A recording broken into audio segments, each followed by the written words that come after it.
1절부터 16절까지입니다. 창세기 31장 1절부터 16절까지입니다. 야곱이 라반의 아들들이 하는 말을 들은즉 야곱이 우리 아버지의 소유를 다 빼앗고 우리 아버지의 소유로 말미암아 이 모든 재물을 모았다 하는지라. 야곱이 라반의 안색을 본즉 자기에게 대하여 전과 같이 아니하더라. 여호와께서 야곱에게 이르시되 내 조상의 땅 내 족속에게로 들어가라. 내가 너와 함께 있으리라 하신지라. 야곱이 사람을 보내어 라헬과 레아를 자기 양떼가 있는 들로 불러다가 그들에게 이르되 내가 그대들의 아버지의 안색을 본즉 내게 대하여 전과 같이 아니하도다. 그러할지라도 내 아버지의 하나님은 나와 함께 계셨느니라. 그대들도 알거니와 내가 힘을 다하여 그대들의 아버지를 섬겼거늘 그대들의 아버지가 나를 속여 품삯을 10번이나 변경하였느니라. 그러나 하나님이 그를 막으사 나를 해치지 못하게 하셨으며 그가 이르기를 젖 믿는 것이 내 삭시 되리라 하면 온 양떼가 낳은 것이 젖 믿는 것이요 또 얼룩무늬 있는 것이 내 삭시 되리라 하면 온 양떼가 낳은 것이 얼룩무늬 있는 것이니 하나님이 이같이 그대들의 아버지의 가축을 빼앗아 내게 주셨느니라. 그 양떼가 새끼 뵐 때에 내가 꿈에 눈을 들어보니 양떼를 탄 순양은 다 얼룩무늬 있는 것과 점 있는 것과 아롱진 것이었더라. 꿈에 하나님의 사자가 내게 말씀하시기를 야곱아 하기로 내가 대답하기를 여기 있나이다 하며 이르시되 내 눈을 들어보라. 양떼를 탄 순양은 다 얼룩무늬 있는 것, 점 있는 것과 아롱진 것이니라.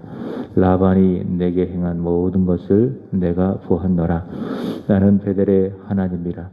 내가 거기서 기둥에 기름을 붓고 거기서 내게 서원하였으니 지금 일어나 이곳을 떠나서 내 출생지로 돌아가라 하셨느니라.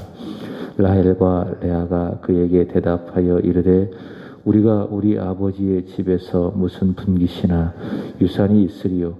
아버지가 우리를 팔고 우리의 돈을 다 먹어버렸으니 아버지가 우리를 외국인처럼 여기는 것이 아닌가. 하나님이 우리 아버지에게서 취하여 가신 재물은 우리와 우리 자식의 것이니 이제 하나님이 당신에게 이르신 일을 다 준행하라. 아멘. 우리가 신앙생활을 하면서 하나님의 말씀을 붙들고 살아야 합니다. 그날 붙들어야 할 하나님의 말씀이 있어야 하고 그 주에 붙들어야 할 하나님의 말씀이 있어야 하고 교회적으로 본다면 그달 붙들어야 할 하나님의 말씀이 있어야 하고 우리 인생 전체로 본다면 우리 인생 전체를 걸고 붙들어야 할 하나님의 말씀이 있어야 합니다. 이후에 전하겠지만 창세기 32절 말씀에 보시면 야곱은 브니엘에서 씨름했지요. 생명을 걸고 목숨을 걸고 하나님의 은혜를 구하는 그런 씨름을 했습니다. 하나님의 사랑을 야곱이 붙들었던 것처럼 우리 신앙생활은 성경을 통해서 주신 하나님의 말씀을 생명을 걸고 굳게 붙들고 살아가게 되는 겁니다.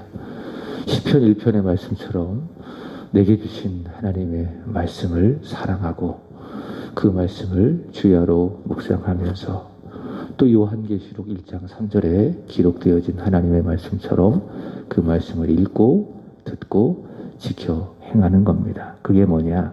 그것이 바로 믿음 생활, 신앙 생활. 단지 교회 와서 예배드리고 또 기도하고 또 교회 섬기고 그것이 신앙 생활이 아니라 그렇게 하나님을 예배하고 하나님을 섬기는 가운데 또 하나님의 말씀을 읽어가는 가운데에 주시는 하나님의 말씀을 야곱처럼 생명을 걸고 붙들고 살아가는 것, 그것이 바로 신앙생활, 믿음생활이라 그렇게 정의할 수 있을 것입니다.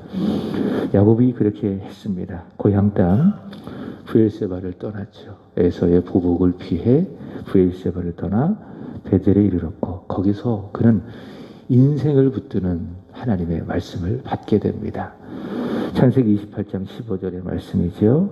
야곱을 하나님께서 만나 주시고 또 하나님께서 그에게 생명과도 같은 말씀을 주시는데 내가 너와 함께 있어 내가 어디로 가든지 너를 지키며 너를 이끌어 이 땅으로 돌아오게 할지라 내가 내게 허락한 것을 다 이루기까지 너를 떠나지 아니하리라.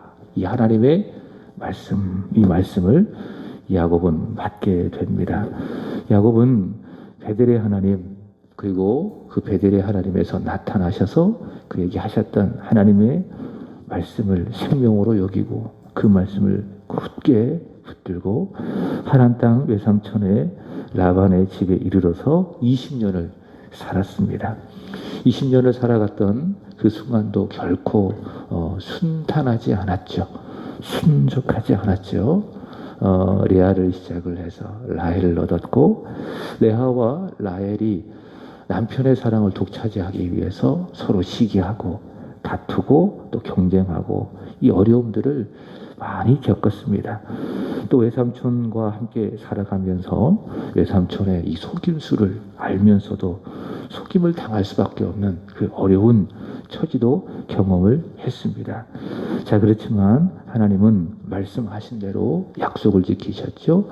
야곱과 함께 하여 주시고 그래서 야곱에게 그 증거로 자손을 주시고 또 어제 우리가 말씀을 통해서 확인했듯이 막대한 재산도 주십니다. 이런 것을 통해서 야곱은 확인하는 거죠. 믿는 거죠. 아, 하나님은 과연 말씀하신 대로 나와 함께 하시는구나. 나를 떠나지 아니하시고 나를 그의 오른손으로 붙들어 주시는구나. 야곱은 그 순간순간 확인하게 되는 겁니다. 이제 야곱은 하란을 떠나 고향으로 가야 할 때가 점점 다가오고 있습니다. 오늘의 말씀은 야곱이 이제 이 하란을 떠나 외삼촌 라반의 집을 떠나 고향 땅으로 들어갈 명분을 아내들과 이야기하고 있는 내용이라고 할 수 있습니다. 1절 말씀을 보시면은 야곱이 이 라반의 아들들이 하는 말을 들었습니다. 그게 뭐냐? 야곱이 우리 아버지의 소유를 다 빼앗고 우리 아버지의 소유로 말미암아 이 모든 재물을 모았다 하는지라. 그게 아니지요. 어떻게 보면 라반이 야곱을 속여서 야곱이 가져갈 그 재산을 거의 다 빼앗았다고 할 수 있겠지요. 그러나 자신들의 잘못, 그 아버지의 잘못은 모르고 하나님의 은혜로 하나님의 간섭으로 야곱의 재산이 많이 늘어나고 또 그에 비하여 라반의 재산이 많지 않아지자 그들이 오해를 하게 되어지는 겁니다. 야곱이 우리 아버지의 소유를 다 빼앗고 그래서 야곱이 거부가 되었다, 재물이 되었다, 이런 말을 야곱이 듣게 됩니다. 또 그 이야기를 이 아들들이 라반에게 했겠지요. 그랬더니 2절 보시면은 라반이 어떻게 야곱에게 대하는가? 야곱이 라반의 안색을 본즉 자기에게 대하여 전과 같지 아니하더라. 야곱을 대하는 라반의 모습이 태도가 전과 같지 않은 것입니다. 라반은 어떤 사람입니까? 돈에 대한 욕심이 매우 많은 사람이죠. 그래서 자기 소유는 점점 줄어들고 야곱의 소유는 점점 늘어나니 마치 야곱이 자기의 재산을 다 빼앗은 것처럼 오해를 하고 안색을 달리하는 것입니다. 여러분, 이 물질이 참 중요합니다. 우리가 이 세상을 살아가면서 그러나 물질에 집착하지 말기를 바랍니다. 물질에 집착을 하다가 보면 잃는 것이 있습니다. 그것이 무엇인가 하면 사람입니다. 사람은 잃게 되어집니다. 그래서 이 장사를 하시는 그런 분들이 있죠. 그런 분들을 보면 물질이 필요합니다. 자, 그렇지만 물질보다는 그 물건을 사러 오시는 분들을 먼저 생각을 해야 합니다. 그런 생각들을 먼저 배려하게 된다면 결국에는 사람도 얻고 또 물질도 얻는 경우가 있습니다. 자, 그렇지만 사람보다는 물질을 목적하게 되어진다면 나중에는 물질도 잃어버리고 또 사람도 잃어버린 경우가 많이 있습니다. 여기 라반이 그렇습니다. 라반은 물질에 집착을 했죠. 20년 동안 야곱과 함께 살아가면서 라반의 목적은 오직 하나, 돈이었습니다. 물질이었습니다. 그랬더니 결국에 어떻게 되었습니까? 20년이 쭉 지나고 결국에는 라반이 물질도 잃어버리고 그리고 사람도 잃어버리고, 여기 라반이 그렇지 않겠습니까? 심지어 누구까지 잃어버렸는가 하면 15절에 말씀을 보시면은 그 자식들, 그 딸들까지 돈 때문에 잃어버린 것을 볼 수가 있지요. 15절, 아버지가 우리를 팔고 우리의 돈을 다 먹어버렸으니 아버지가 우리를 외국인처럼 여기는 것이 아닌가. 그죠? 이 라반이 물질에만 집착하다가 보니까 결국 이 딸들까지도 잃어버리는 이 불행한 일이 이 가정에 벌어졌다라고 하는 것이죠. 여러분, 돈이 참 중요합니다. 그러나 돈보다 중요한 것이 무엇이다? 사람이다. 오늘 이 감희선 권사님이 그 365 운동센터 이 다이어트 이 일을 시작을 앞두고 오늘 오후 2시에 이제 예배를 드리게 되어지는데, 제가 이제 그랬어요. 이제 어제 가서 어떤지 한번 쭉 둘러보고 잠깐 이야기를 나누었는데 그랬어요. 사람들이 들어올 때 돈으로 보지 말아라. 절대로. 이곳에 필요가 있어서 또 때로는 아픔이 있어서 하나님께서 보내주신 그 사람으로 알고 돈으로 보지 말고 사람으로 보고 정직하게 좀 됐으면 좋겠다. 그러면 사람도 얻고 또 이후에 물질도 얻게 되는 것이다. 그런 이야기를 했습니다. 여러분, 그렇습니다. 돈에 집착하지 말기를 바랍니다. 돈이 중요하지만은 돈보다 중요한 것은 바로 영혼이다. 사람이다. 목회도 그렇다고 생각을 해요. 돈보다 중요한 것은 바로 한 분 한 분 중요한 사람, 그 사람의 존재이다라고 하는 거예요. 그래서 목회를 하다가 그 사람이 돈으로 보인다라고 하면 그 목회를 그만둬야 합니다. 그러면 만약 돈으로 생각하고 목회를 한다면 그 사람도 죽고 또 자기도 죽고 교회도 망하고. 라반이 그렇습니다.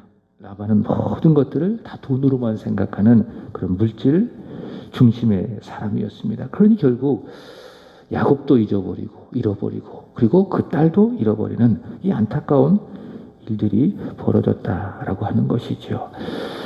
라반의 안색이 다를 때에 하나님께서 야곱에게 말씀해 주십니다. 3절의 말씀을 보시면은 여호와께서 야곱에게 이르시되 내 조상의 땅 내 족속에게로 돌아가라. 내가 너와 함께 있으리라 하신지라.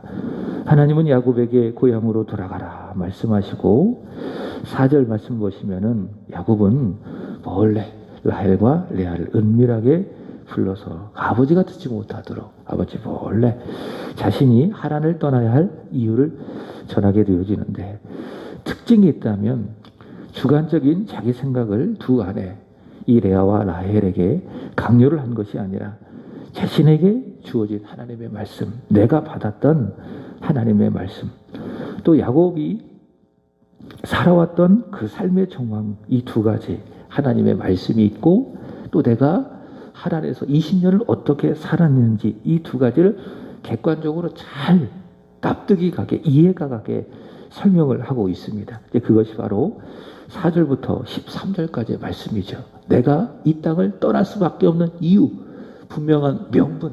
첫 번째 하나님의 말씀이고, 두 번째로는 내가 20년 동안 당신의 아버지 앞에서 정직하게 섬기며 열정적으로 살아왔지만은 그러나 당신들의 아버지는 그렇지 못했다라고 하는 그 이유를 이야기하게 되는 것이죠. 5절의 말씀을 보십시오. 자, 그러나 야곱이 하는 말을 들어보면 하나님은 아주 적극적으로 야곱을 붙들었다라는 사실을 말하고 있습니다. 어떻게 보면 야곱이 하나님을 붙들었다 이렇게 우리가 생각하기보다는 하나님이 야곱을 붙들었다, 우리는 그렇게 이해하는 것이 더 정확할 것입니다. 5절 말씀 다시 보시면은 그들에게 이르되 내가 그대들의 아버지의 안색을 본즉 내게 대하여 전과 같지 아니하도다. 그러할지라도 내 아버지 하나님은 나와 함께 계셨느니라. 하나님이 야곱과 함께 하셨다. 야곱이 하나님과 함께한 것이 아니라 하나님이 야곱과 함께하여 주셨다. 그렇게 고백을 하고 있습니다. 또 7절도 마찬가지죠. 그대들의 아버지가 나를 속여 품삯을 10번이나 변경하였느니라. 그러나 하나님이 그를 막으사 나를 해치지 못하게 하셨으며. 그렇죠? 그 다음에 8절 보시면은 그가 이 길을 이르기를 점 있는 것이 내 삭시 되리라 하면 온 양떼가 낳은 것이 점 있는 것이요 또 얼룩무늬 있는 것이 내 삭시 되리라 하면 온 양떼가 낳은 것이 얼룩무늬 있는 것이니. 9절 하나님이 이같이 그대들의 아버지의 가축을 빼앗아 내게 주셨느니라. 자, 그렇게 고백을 하고 있는 것을 볼 수가 있습니다. 또 13절 보시면은 하나님께서 야곱에게 꿈을 통해서 말씀하시죠. 나는 베델의 하나님이라. 내가 거기서 기둥에 기름을 붓고 거기서 내게 서원하였으니 지금 일어나 이곳을 떠나서 내 출생지로 돌아가라 하였느니라. 하나님께서 그렇게 말씀하셨다라고 이야기합니다. 그래서 야곱이 살아왔던 하란에서 20년이라고 하는 긴 세월, 야곱은 그 시간을 살아가며 때로는 이 라반의 속임 때문에, 때로는 아내들의 이 시기와 다툼 때문에 쉽지 않은 시간, 심지어 라반으로 하여금 죽음의 위기도 있었지만 돌아보니 그 시간들을 쭉 돌아보니 어떠했는가? 내가 하나님을 붙들었던 것이 아니라 나는 그렇게 생각했어요. 그러나 지난 시간을 쭉 돌아보니까 그게 아니었구나. 내가 하나님을 붙들었다기보다는 하나님이 나를 붙드시고 나와 함께 하시고 그래서 라반의 해도 막아주시고 또 비록 아내들의 시기와 다툼과 경쟁도 있었지만 그럼에도 불구하고 하나님이 나에게 약속하신 대로 자녀도 두시고 또 라반을 통해서 하나님께서 나에게 재물도 주셨구나 라고 하나님 앞에 고백하는 것을 볼 수 있습니다. 이런 야곱의 고백을 통하여 야곱은 에서의 복을 빼앗은 간교함 그리고 이 악함이 서서히 사라지게 되어지고 하나님을 신뢰하는 자가 된 것을 볼 수 있습니다. 야곱이 하나님을 붙들어서 그런 것이 아니에요. 하나님이 야곱을 붙드시고 야곱과 함께 하시니 야곱의 생각이 바뀐 겁니다. 보세요. 그가 창세기 27장, 28장에서 하나님 앞에 어떻게 살았는지 그의 생각에, 그의 행동에, 그의 인생에 하나님이 있었습니까? 전혀 없었습니다. 오히려 하나님을 이용해서 어떻게 내가 복을 받을 수 있을까? 이런 간교함만 가득했었습니다. 하나님이 없었습니다. 그러나 베델의 하나님을 만나고 하나님의 말씀을 듣고 그 말씀을 굳게 붙들고 20년 하란에서 열심히 살았죠. 20년 동안 밤낮 여기 야곱이 고백했던 것처럼 6절의 말씀을 보시면 어떻게 살았어요? 그대들도 알거니와 내가 힘을 다하여 그대들의 아버지를 섬겼거늘. 이게 그냥 하는 말이 아니에요. 정말 힘을 다하여 살았다. 생명을 걸고 목숨을 걸고 정말 후회 없이 열심히 살았다. 열심히 20년을 살았어요. 근데 그 20년을 하나님 앞에 돌아보니 내가 하나님을 붙들고 살아간 것이 아니라 하나님이 나를 붙들어 주셔서 여기까지 살아갈 수가 있었다라고 고백하는 것이죠. 그래서 야곱이 변했어요. 야곱이 변했어요. 야곱의 생각도 변하고 야곱의 인생도 변하고 그죠? 하나님 중심의 사람으로 하나님에 의하여 살아가는 하나님의 사람으로 야곱은 변했다. 그래서 이제는 말할 수 있어요. 하나님은 아브라함의 하나님 그리고 이삭의 하나님 그리고 야곱의 하나님이다 라고 말을 할 수가 있겠죠. 다시 말씀을 드리지만은 야곱이 하나님을 붙들어서가 아니라 전능하신 하나님이 야곱을 붙드시니까는 이제 하나님 중심의 사람으로 하나님의 사람으로 야곱이 자신도 모르게 변화가 되었다라고 하는 것이죠. 여러분 믿음은 하나님을 붙드는 겁니다. 그것이 바로 믿음입니다. 그러나 기억하십시오. 하나님이 먼저 나를 아시고 나와 함께 하시고 적극적으로 그의 의로운 오른손으로 나를 붙드시니 내가 하나님을 믿음으로 붙들게 되는 겁니다. 그런 의미에서 사도 요한은 요한일서에서 이야기하기를 우리가 하나님을 사랑함은 그가 먼저 우리를 사랑함이라, 그렇게 말하고 있는 것입니다. 내가 하나님을 사랑해요. 그것은 하나님이 먼저 나를 아시고 나를 사랑하시기 때문에 내가 하나님을 사랑할 수 있는 것입니다. 기도하는 것도 마찬가지예요. 기도는 뭐냐? 믿음으로 하나님께 구하는 것, 하나님을 찾는 것, 하나님께 두드리는 것, 그것이 바로 믿음이다. 그렇게 우리가 기도할 수 있으면 먼저 하나님이 우리에게 말씀하시고 너는 내게 부르짖으라, 그런 말씀이 있기 때문에 기도할 수 있는 거예요. 우리가 드린 예배도 마찬가지예요. 하나님께서 우리에게 예배를 명하시고 내가 너의 예배를 받고 싶다, 너를 통하여 경배와 찬양을 받고 싶다라고 하는 하나님의 마음이 있기 때문에 우리가 하나님께 예배할 수 있는 것입니다. 우리가 받은 구원도 다 동일합니다. 로마서 하나님의 말씀을 통해서 우리가 하나님의 말씀을 받았죠. 구원은 뭐냐? 믿음으로 받는 겁니다. 믿음으로 의롭다함을 받는 것입니다. 그렇지만 하나님이 먼저 나를 아시고 나를 사랑하시고 그래서 나를 위하여 독생자 예수 그리스도를 십자가에 대신 못 박아 죽이시니, 그래서 자기의 사랑을 확증하여 주시니 어떻게 할 수 있어요? 내가 믿을 수 있는 거예요. 내가 믿어서 구원을 받는 것이 아니라 그 전에 먼저 하나님이 나를 위하여 아들 예수 그리스도를 십자가에 달려 죽게 하심으로 우리를 향한 자기의 사랑을 확증하여 주시니 우리가 비로소 그 사실을 믿고 구원받아 하나님의 은혜로 하나님의 자녀가 되는 것입니다. 그래서 믿음은 뭐냐? 나를 아사, 나를 사랑하사 이미 나를 붙들어 주시는 그 하나님을 내가 확인하고 그 하나님을 붙드는 것, 그것이 바로 무엇이다? 그것이 바로 믿음이다. 내가 하나님을 붙드니 그때서야 비로소 하나님은 나를 붙드시는, 그것이 믿음이 아니라 이미 나를 아시고 나를 사랑하셔서 나를 붙들어 주시는 하나님을 내가 확인하고 그분을 붙드는 것, 그것이 바로 무엇이다? 믿음이다. 야곱의 인생이 바로 그런 인생이라고 하는 거예요. 하나님은 단 한순간도 야곱을 그의 손에 놓은 적이 없으십니다. 그 어머니의 이 태 속에 있을 때부터 하나님은 야곱을 굳게 붙들어 주신 거예요. 그렇지 않겠습니까? 그래서 말라기서 1장의 말씀을 보시면 내가 에서는 미워했고 야곱은 사랑했다. 그 어머니의 태 속에서부터 전능하신 하나님은 야곱과 함께 하신 거예요. 그래서 말씀하시죠. 이 족속이 저 족속보다 강하겠고 큰 자가 어린 자를 섬기리라. 하나님은 야곱을 그 모태에서부터 붙들어 주시고 야곱이 간교한 꾀로 그 형의 장자의 명분을 빼앗고 장자가 받을 축복권을 빼앗는 그 간교함의 순간에도 하나님은 야곱을 놓은 적이 없으세요. 그리고 베델의 하나님, 그 베델에서 그 하나님께서 야곱에게 나타나시지요. 그리고 지금까지 붙드셨던 하나님을 야곱에게 알려주시는 겁니다. 나는 너를 붙들었다. 너와 함께 할 것이다. 내가 내게 약속한 그 모든 것을 이루기까지 나는 결코 너를 떠나지 아니할 것이다. 그렇게 이제 말씀하여 주시고, 그때서야 비로소 하나님이 계셨네. 하나님이 나와 함께 해주셨네. 야곱이 알게 되어지는 거예요. 그래서 그 말씀을 굳게 붙들고 그 멀리 하란 땅으로 가서 20년을 치열하게 살았던 거예요. 그리고 확인하는 것이죠. 그렇구나. 하나님은 정말 나와 함께 하여 주시는구나. 비록 아내들의 경쟁이 있고 시기와 다툼이 있었지만은 그때 주시는 아들을 통하여 하나님은 나와 함께 하시네.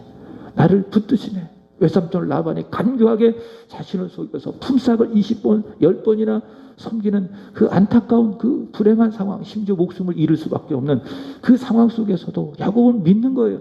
하나님 나를 붙들어 주시네. 그 믿음을 갖고 있으니 자신도 하나님의 은혜를 붙들고 살아온 거예요. 그리고 쭉 돌아보니 레아와 라헬 앞에서 하나님은 나와 함께 하셨다. 나는 하나님의 붙들림은 받고 여기까지 살아왔다. 그 하나님이 내게 말씀하신다. 너의 고향 땅으로 돌아가라고. 그래서 나는 가야 된다. 그렇게 이야기한 내용이 오늘의 말씀이라 할 수 있을 것입니다. 야곱은 그 하나님을 믿음으로 붙든 거예요. 그 하나님의 말씀을 붙드는 거예요. 그리고 약속하신 하나님께서 말씀하신 그곳으로 돌아가게 되는 것입니다. 여러분, 이러한 믿음이 있기를 바랍니다. 오늘도 나를 사랑하시는 하나님, 나를 붙들어 주시는 그 하나님을 믿음으로 확인하고, 우리 또한 역시 믿음으로 그 하나님을 굳게 붙들고 살아가는 오늘 하루 저와 여러분의 인생이 되기를 주님의 이름으로 축복합니다. 이제 돌아오는 주일 새벽부터는 원로 목사님이 한 주간 동안 말씀을 전하시고, 그 다음 주간은 고난주간이니 제가 그 예수 그리스도에 대한 말씀을 좀 전하고, 부활주일 이후부터 오늘 이후의 본문의 말씀을 계속 이어서 전하도록 하겠습니다. 자, 오늘 하루 성령 충만하십시오. 주 안에서 행복하고 복된 하루가 되시기를 주님의 이름으로 축복합니다. 기도하겠습니다. 은혜로우신 하나님, 베델의 하나님, 야곱의 하나님, 그리스도 예수 안에서 우리의 하나님이신 줄로 우리는 믿습니다. 하나님, 내가 하나님을 붙드는 것이 아니라 하나님이 나를 붙들어 주셨음을 우리가 믿게 하여 주시고, 그 하나님을 우리가 믿음으로 붙들며 살아가게 하여 주옵소서. 오늘 주신 하나님의 말씀을 붙들게 하시고, 이 한 주간 주시는 하나님의 말씀을 붙들게 하시고, 한 달 주시는 하나님의 말씀을 붙들게 하시고, 우리 인생 전체에 주시는 하나님의 말씀을 굳게 붙들며, 비록 험악한 우리의 삶의 형편이지만은, 힘겨운 이 시대의 현실이지만은 믿음으로 살아내어 전능하신 하나님께 영광을 올려드리는 우리 사랑하는 모든 성도들이 되게 하여 주옵소서. 하나님, 오늘은 오구역을 위하여 기도드립니다. 우리 원로 목사님, 사모님 위로하시고 힘 주시고 능력 주시고 주와 동행하여 주시기를 간절히 원하며, 베델의 하나님, 야곱의 하나님으로 말미암아 감사하며 기뻐하며 기도하며 살아가시게 하여 주옵소서. 이정열 권사님, 이종태 길현숙 사모님, 그리고 목사님, 우리 길호연 손용섬 집사님, 박형건 공소영 집사님, 하랑 우리 김윤신 권사님, 최영재 이송희 부부, 일본에서 복음을 전하시는 윤준수 양금래 선교사님, 예림 채준, 이들을 기억하시고 복 위에 복을 더하여 주셔서 하나님의 손에 굳게 붙들려 또한 하나님을 붙들고 살아가는 믿음의 사람, 하나님의 사람 되게 하여 주옵소서. 특별히 손영섬 집사님을 하나님의 은혜로 더 굳게 붙들어 주시기를 원합니다. 말씀을 읽을 때마다 하나님의 사랑을 성령으로 말미암아 그의 마음 가운데 부어 주시기를 간절히 원하며, 날마다 매 순간마다 십자가의 사랑에 감동되어 기쁨과 기도와 감사의 삶을 살아가시게 하여 주옵소서. 길호연 집사님도 은혜로 붙들어 주시고 천국의 소망을 붙들고 예수님과 동행하며 예수님의 손을 꼭 붙들고 살아가는 귀하신 집사님이 되게 하여 주시옵소서. 하나님, 오늘 예배를 통하여 다음 주부터 새로운 일을 시작하는 강미선 권사님을 축복하여 주시기를 원하며, 오늘 전했던 말씀처럼 물질이 아니라 영혼에 관심을 두고 하나님, 그 일이 하나님 비즈니스가 아니라 하나님이 기뻐하시는 거룩한 미션이 되게 하여 주옵소서. 이 시간도 하나님 앞에 부르짖어 기도하는 우리의 간구를 들어주시기를 원합니다. 베델의 하나님을 만나는 시간, 그리하여 이곳이 바로 살아계신 하나님을 경험하는 살아있는 베델이 되게 하여 주옵소서. 감사하며 구주 예수님의 이름으로 기도하옵나이다. 아멘. 하늘에 계신 우리 아버지여, 이름이 거룩히 여김을 받으시오며 나라의 임하옵시며